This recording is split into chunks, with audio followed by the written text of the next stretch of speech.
Who has believed what we have heard? And to whom has the arm of the Lord been revealed? Surely he has borne our grief and carried our sorrows, yet we esteemed him stricken, smitten by God and afflicted. But he was wounded for our transgressions. He was bruised for our iniquities.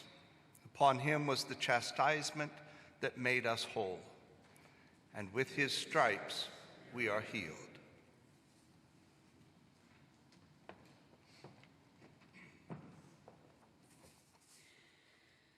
Let us remember Jesus, who though rich, became poor and dwelt among us, who was mighty indeed, healing the sick and the troubled, who, as a teacher to his disciples, was their companion and servant. May we be ever grateful for Jesus the Christ and what he has done for us. Let us remember Jesus, who prayed for the forgiveness of those who rejected him and for perfecting to those who received him, who loved all people and prayed for them, even if they denied and rejected him, who hated sin because he knew the cost of pride and selfishness, of cruelty and hatred, both to people and to God. May we ever be grateful for Jesus the Christ and what he has done for us. Let us remember Jesus, who humbled himself, obedient unto the cross.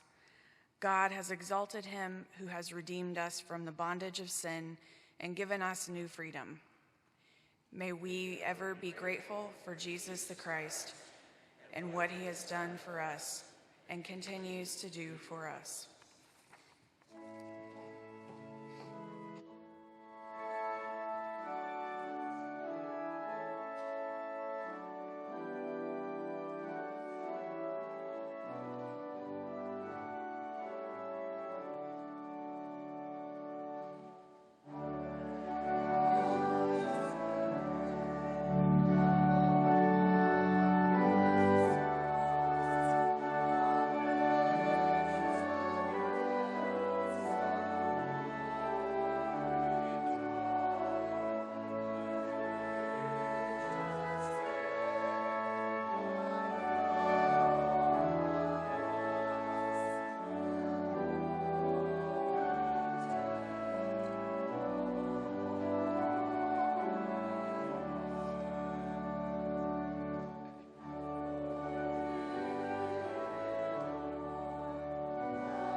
His arrest in the garden.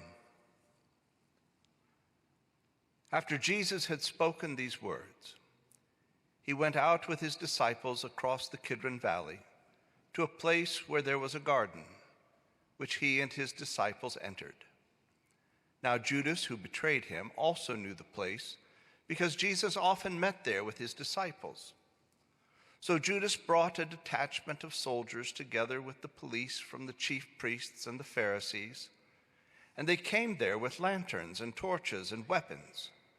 Then Jesus, knowing all that was to happen to him, came forward and asked them, "For whom are you looking?"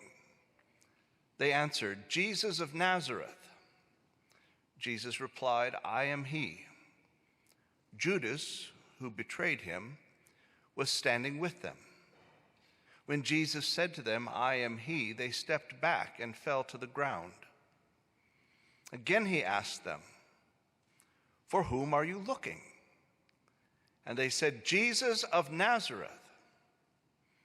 Jesus answered, "I told you that I am he. So if you are looking for me, let these men go."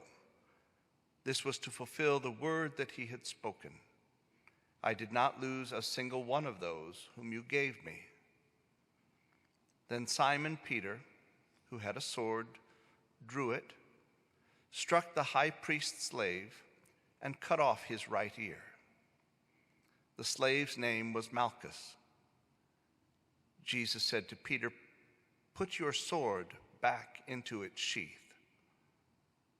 Am I not to drink the cup that the Father has given me?"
His appearance before the council.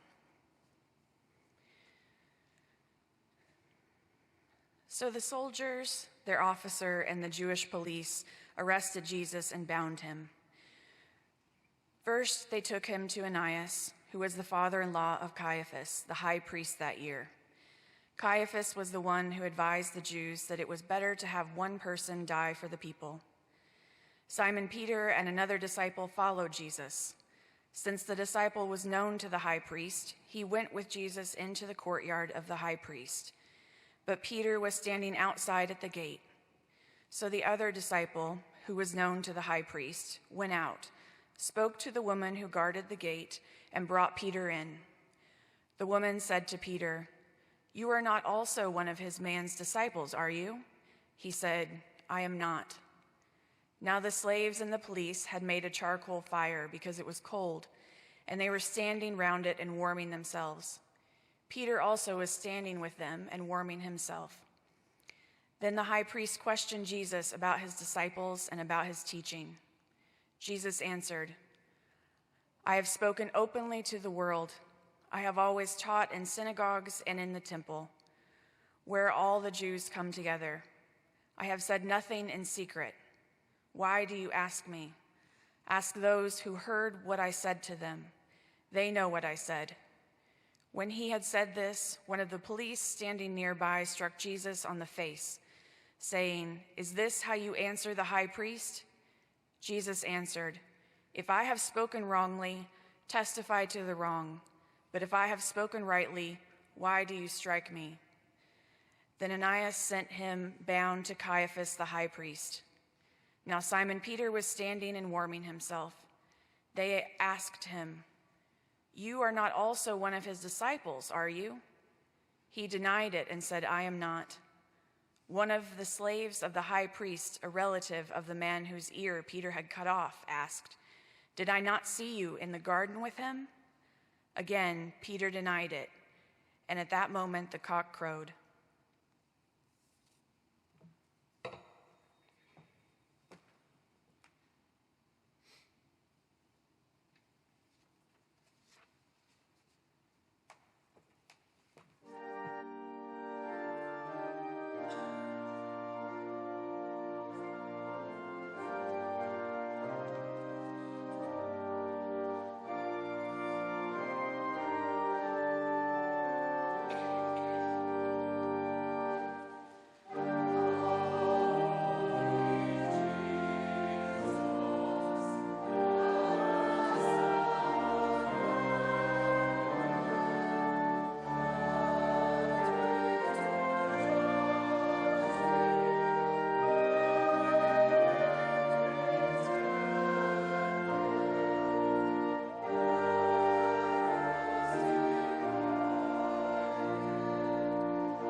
His trial before Pilate.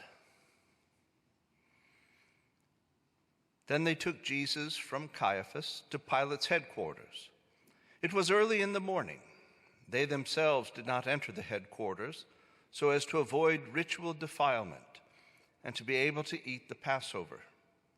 So Pilate went out to them and said, "What accusation do you bring against this man?" They answered, "If this man were not a criminal, we would not have handed him over to you." Pilate said to them, "Take him yourselves and judge him according to your law." The Jews replied, "We are not permitted to put anyone to death." This was to fulfill what Jesus had said when he indicated the kind of death he was to die. Then Pilate entered the headquarters again, summoned Jesus, and asked him, "Are you king of the Jews?" Jesus answered, "Do you ask this on your own, or did others tell you about me?" Pilate replied, I am not a Jew, am I? Your own nation and the chief priests have handed you over to me. What have you done?" Jesus answered, "My kingdom is not from this world. If my kingdom were from this world, my followers would be fighting to keep me from being handed over to the Jews. But as it is, my kingdom is not from here."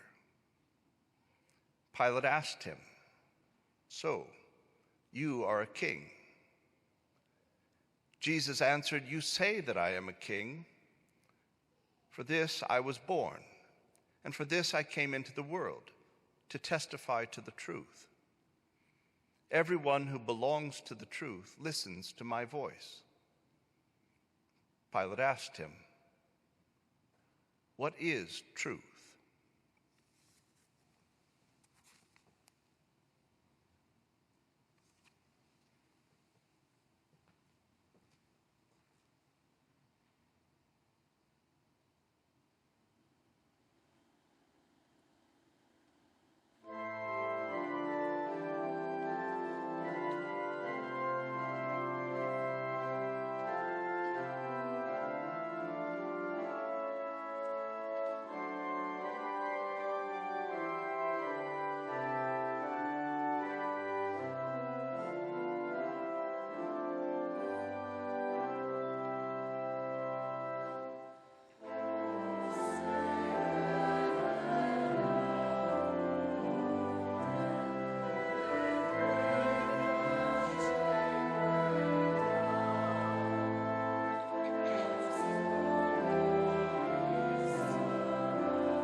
His sentence to die.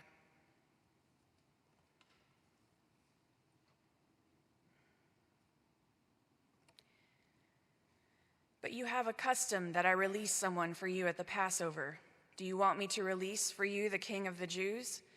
They shouted in reply, "Not this man, but Barabbas." Now Barabbas was a bandit. Then Pilate took Jesus and had him flogged, and the soldiers wove a crown of thorns and put it on his head, and they dressed him in a purple robe. They kept coming up to him, saying, "Hail, King of the Jews," and striking him on the face. Pilate went out again and said to them, "Look, I am bringing him out to you, to let you know that I find no case against him." So Jesus came out, wearing the crown of thorns and the purple robe. Pilate said to them, "Here is the man." When the chief priests and the police saw him, they shouted, "Crucify him! Crucify him!" Pilate said to them, "Take him yourselves and crucify him. I find no case against him." The Jews answered him, "We have a law, and according to that law he ought to die because he has claimed to be the Son of God." Now when Pilate heard this, he was more afraid than ever. He entered his headquarters again and asked Jesus, "Where are you from?" But Jesus gave him no answer. Pilate therefore said to him, "Do you refuse to speak to me? Do you not know that I have the power to release you and the power to crucify you?" Jesus answered him, "You would have no power over me unless it had been given you from above. Therefore, the one who handed me over to you is guilty of a greater sin." From then on, Pilate tried to release him, but the Jews cried out, "If you release this man, you are no friend of the emperor. Everyone who claims to be a king sets himself against the emperor." When Pilate heard these words, he brought Jesus outside and sat on the judge's bench at a place called the Stone Pavement, or in Hebrew, Gabbatha. Now it was the day of preparation for the Passover, and it was about noon. He said to the Jews, "Here is your king." They cried out, "Away with him! Away with him! Crucify him!" Pilate asked them, "Shall I crucify your king?" The chief priests answered, "We have no king but the emperor." Then they handed him over to be crucified.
So they took Jesus, and carrying the cross by himself, he went out to what is called the place of the skull, which in Hebrew is called Golgotha.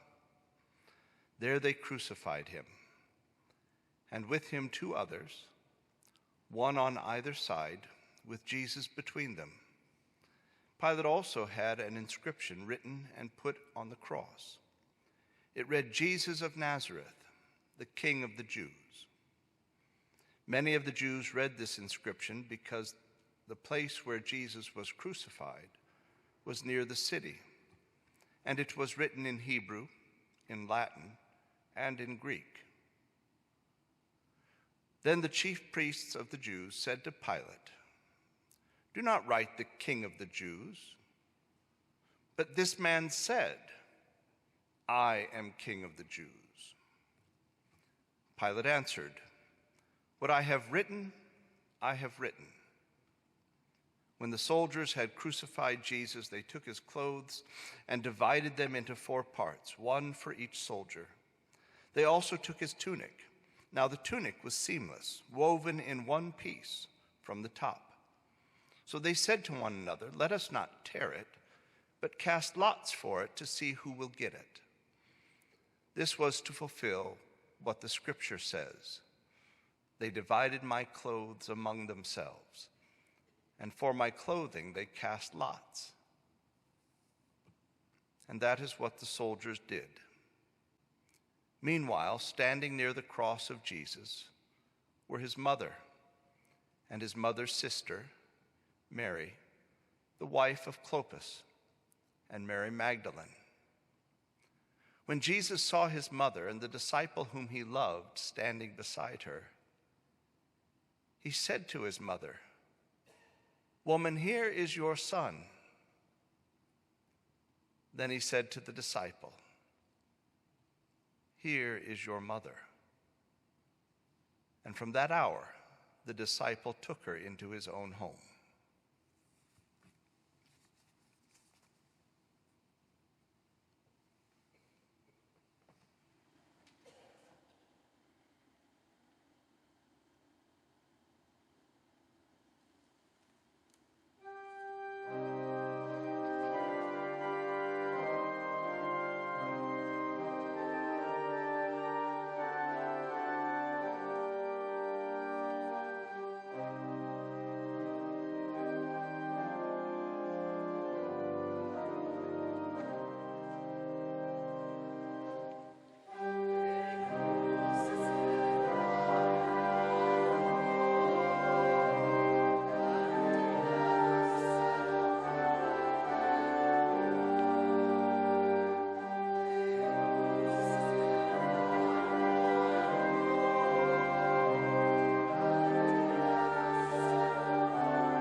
His death on the cross.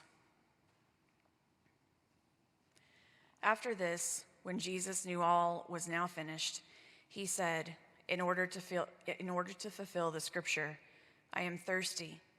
A jar full of sour wine was standing there. So they put a sponge full of wine on a branch full of hyssop and held it to his mouth. When Jesus had received the wine, he said, "It is finished." Then he bowed his head and gave up his spirit. Since it was the day of preparation, the Jews did not want the bodies left on the cross during the Sabbath, especially because the Sabbath was a day of great solemnity. So they asked Pilate to have the legs of the crucified men broken and the bodies removed. Then the soldiers came and broke the legs of the first and of the other who had been crucified with him. But when they came to Jesus and saw that he was already dead, they did not break his legs. Instead, one of the soldiers pierced his side with a spear, and at once blood and water came out. He who saw this has testified so that you also may believe. His testimony is true, and he knows that he tells the truth. These things occurred so that the scripture might be fulfilled. None of his bones shall be broken. And again, another passage of scripture says, "They will look on the one whom they have pierced."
His burial in the garden tomb.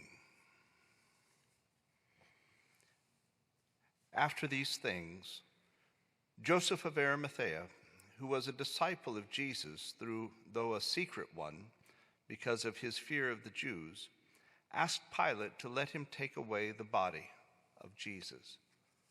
Pilate gave him permission, so he came and removed his body.